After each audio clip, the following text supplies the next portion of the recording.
بسم اللہ الرحمن الرحیم۔ السلام علیکم پیارے دوستوں۔ روم کے بادشاہ ہرقل اور مسلمان مجاہدوں کے درمیان جنگ ہو رہی تھی۔ ہرقل کی فوج کی تعداد بہت زیادہ تھی اور اس کے ہتھیار اور لڑائی کا سامان بھی بہت اچھا تھا، لیکن اس کے باوجود اس جنگ میں مسلمانوں کا پلہ بھاری تھا۔ مسلمان مجاہد اللہ اکبر کے نعرے لگاتے ہوئے آگے بڑھتے تو دشمن کے سپاہی یوں بھاگ کھڑے ہوتے جیسے شیر کو دیکھ کر بکریاں بھاگتی ہیں۔ جو رومی مسلمانوں کا مقابلہ کرنے کی کوشش کرتے وہ مارے جاتے۔ مسلمانوں کے بہادر اور رومیوں کے ڈرپوک ہونے کی وجہ یہ بھی تھی مسلمان خدا کے فضل سے نیکی کی زندگی گزارتے تھے، سچے دل سے اللہ پاک پر بھروسہ کرتے تھے، اور رومی عیش و عشرت کے متوالے اور اپنے اعلیٰ ہتھیاروں روپے پیسے پر غرور کرنے والے تھے۔ اس برائی نے انہیں بزدل بنا دیا تھا۔ مسلمانوں کی شجاعت کا یہ حال تھا کہ ان کے 10-10 20-20 مجاہد ہزاروں رومیوں پر حملہ کر دیتے تھے اور پھر انہیں گاجر مولی کی طرح کاٹ کر رکھ دیتے تھے۔ مسلمان مجاہدوں میں ایک مجاہد حضرت زرار رضی اللہ عنہ بھی یہ ایسے شیر دل اور بہادر تھے کہ اکیلے ہی رومیوں کی فوج میں گھس جاتے تھے اور سینکڑوں رومیوں کو جہنم میں پہنچا دیتے تھے۔ ایک بار ایسا ہوا، حضرت زرار رضی اللہ عنہ دونوں ہاتھوں سے تلوار چلاتے ہوئے رومیوں کی فوج میں گھس گئے اور لڑتے بھیڑتے اپنی فوج سے کافی دور چلے گئے۔ دوسری طرف رومی بھی حضرت زرار رضی اللہ عنہ کی طاق میں تھے۔ ان کے سپہ سالار نے حکم دیا تھا کہ جس طرح بھی ہو سکے اس مجاہد کا خاتمہ کر دو۔ آج رومیوں کو اس کا موقع مل گیا۔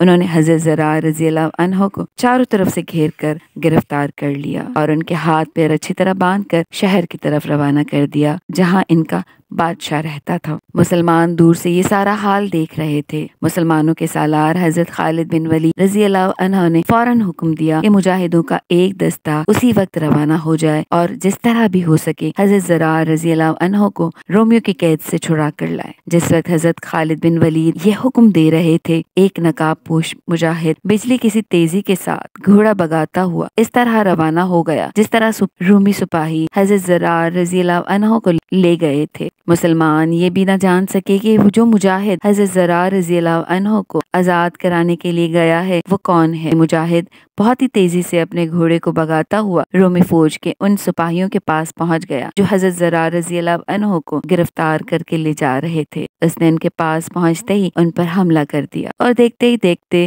رومیوں کو قتل کر دیا۔ اس اچانک حملے سے رومی ایسے گھبرائے کہ جو زندہ بچے وہ حضرت زرار کو چھوڑ کر بھاگ کھڑے ہوئے۔ مجاہد نے حضرت زرار رضی اللہ عنہ کے ہاتھ پیر کھولے اور پھر انہیں ساتھ لے کر اسلامی لشکر میں آ گئے۔ اس بہادر مجاہد کی بہادری کا حال حضرت خالد بن ولید رضی اللہ عنہ کو سنایا گیا تو انہوں نے نقاب پوش مجاہد کو اپنے پاس بلایا اور اس سے کہا، اے شیر دل غازی، ہم تمہاری اس بہادری سے بہت زیادہ خوش ہوئے ہیں اور چاہتے ہیں کہ تمہیں بھاری انعام دیں۔ اپنے منہ سے نقاب اتارو اور ہمیں اپنا نام بتاؤ۔ سپہ سالار کی یہ بات سن کر نقاب پوش مجاہد نے جواب دیا، یا امیر، میں مرد نہیں، زرار رضی اللہ عنہ کی بہن خولہ رضی اللہ عنہ ہوں۔ رومیوں نے میرے بھائی کو گرفتار کیا تو میں فوراً ہی ان کے پیچھے روانہ ہو گئی اور اس بات کے لیے خدا کا شکر کرتی ہوں کہ میں اپنے بھائی کو آزاد کرانے میں کامیاب ہو گئی۔ حضرت خالد بن ولید رضی اللہ عنہ کو جب یہ بات معلوم ہوئی کہ نقاب پوش مجاہد ایک بہادر خاتون ہے تو انہوں نے اس کے شاندار کارنامے کی بہت تعریف کی، اور سچی بات تو یہ ہے کہ جب تک یہ دنیا باقی ہے حضرت خولہ رضی اللہ عنہ کی بہادری کی تعریف کی جائے گی۔